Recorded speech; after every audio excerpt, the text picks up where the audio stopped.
Hello my friends! Today I've decided to revisit my least favorite topic related to photography or filmmaking, which is the comparison of full frame and micro four thirds sensors or systems. And in this video I would like to share with you my view on some aspects associated with this topic, like the low light capabilities, depth of field, size and weight of full frame and micro four thirds cameras and lenses, and generally the advantages of both systems, and also maybe to compare those a bit to option in the middle, which is the APS-C.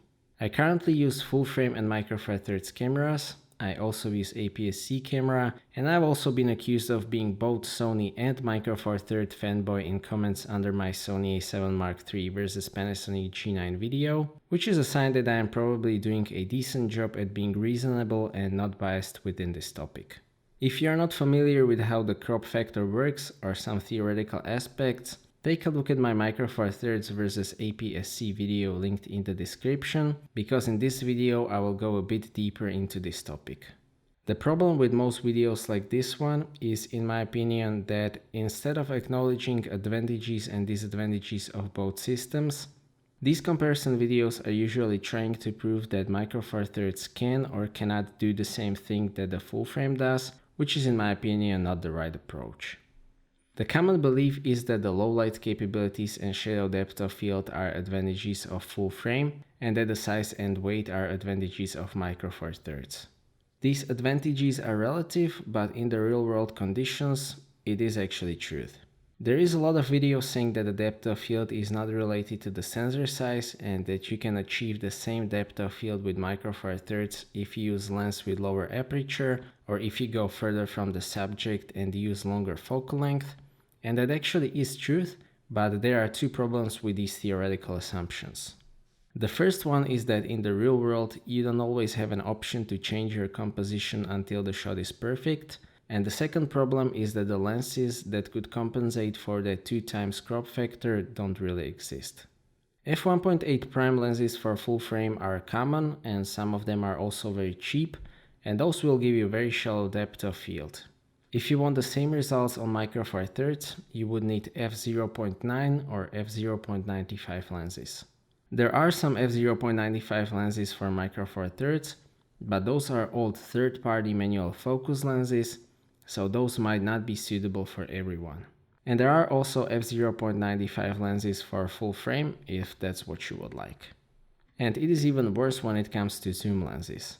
The brightest zoom lenses for micro four thirds are f2.8. That is also the truth about the full frame, with exception of Sigma 20 to 35mm f2. But because of the crop factor, f2.8 lens on micro four thirds can only provide as shallow depth of field and gather only as much light as f5.6 on the full frame. And no, f2.8 lens on micro four thirds doesn't gather as much light as f2.8 on full frame. It can only gather the same amount of light per square millimeter or per square inch, but not the same total amount of light. Micro four thirds cameras actually have one clever trick here, which is the base ISO at 200 instead of 100. Which means that the signal doesn't have to be amplified that much, so that helps to keep the noise acceptable up to about ISO 6400 with new 20 megapixel sensors.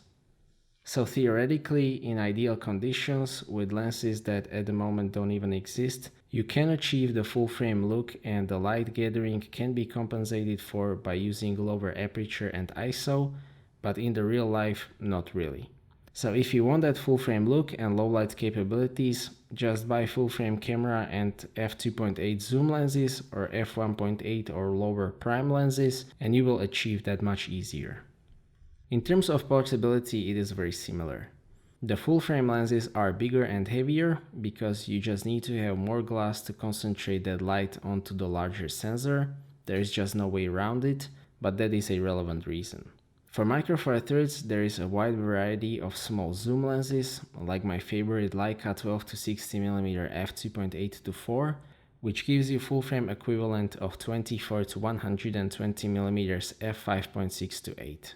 Again, 24 to 100mm f5.6 to 8 full frame lens could be as small as the micro four thirds equivalent, but no one makes such lens for full frame.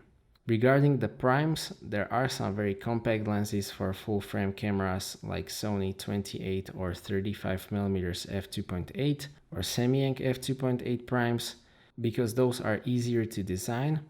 For example, the Olympus f1.2 primes only give you f2.4 equivalent, and those are quite huge in comparison with full-frame f1.8 primes. But regarding the zoom lenses, theoretically that could be smaller, but in the real life, Micro Four Thirds offers you much more portable options. One absolute advantage of full frame is the lower pixel density. If you have the same resolution on Micro Four Thirds and full frame sensor, the pixel density on full frame sensor will be much lower, which means that the lens that you are shooting it will, let's say, scan the lens less precisely, so the full frame sensor won't pick up the imperfections so easily as Micro Four Thirds sensor that has much higher resolution per square inch or square millimeter in comparison with full frame. In the real life, that means that if you have the same resolution full frame and Micro Four Thirds sensor, the Micro Four Thirds lens needs to be sharper. Due to the pixel pitch, making a lens that is sharp enough for 20 megapixel Micro Four Thirds sensor is actually as difficult as making a lens that is sharp enough for 50 megapixel full frame sensor. So if you ever wondered why Olympus Pro lenses or Panasonic Leica lenses are expensive as they are, this is why. The dynamic range is also generally an advantage of full frame, although the sensor technology is very important as well. For example, the dynamic range on my Sony A7 Mark III is mind-blowing, but the Panasonic G9 is actually not bad at all. It is significantly behind the A7 Mark III, but it can actually match or even beat older full-frame sensor in lower ISOs, especially the Canon sensors. On the other hand, absolute advantage of Micro Four Thirds sensor is physically smaller size, which gives camera manufacturers more flexibility while building a camera around that sensor. Thanks to that, small sensors allow the whole camera to be very small, for example like Panasonic GX9 or Olympus Pen F, or it can be a mid-sized camera with great controls like Panasonic G9 or Olympus OMD EM1 Mark II. The smaller sensor is also easier to move around in the camera, so it can have very effective in-body image stabilization like the Panasonic G9 or Olympus OMD EM1 Mark II. Smaller sensors also consume less power and produce less heat. And what about the APS-C?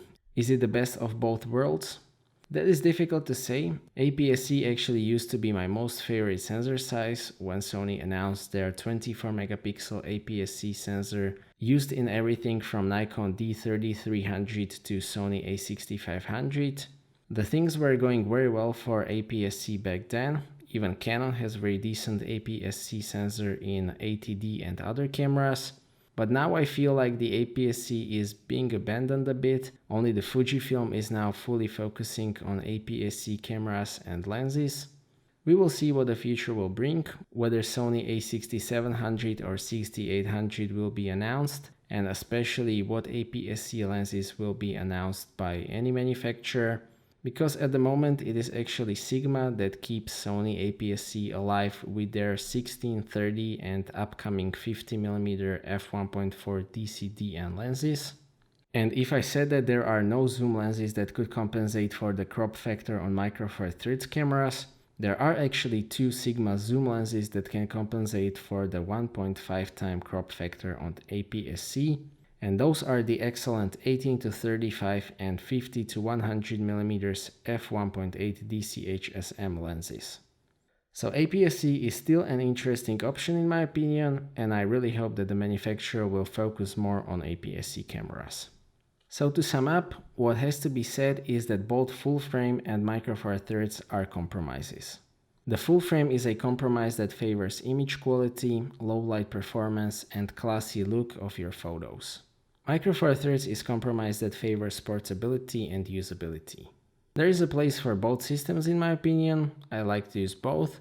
I use full frame for pictures or footage that is supposed to look very classy with emphasis on the subject, and I use Micro Four Thirds in situations where I can benefit from its size and advantages like in-body image stabilization. The most important thing is to know what you will be shooting and in what conditions, and choose your system according to that.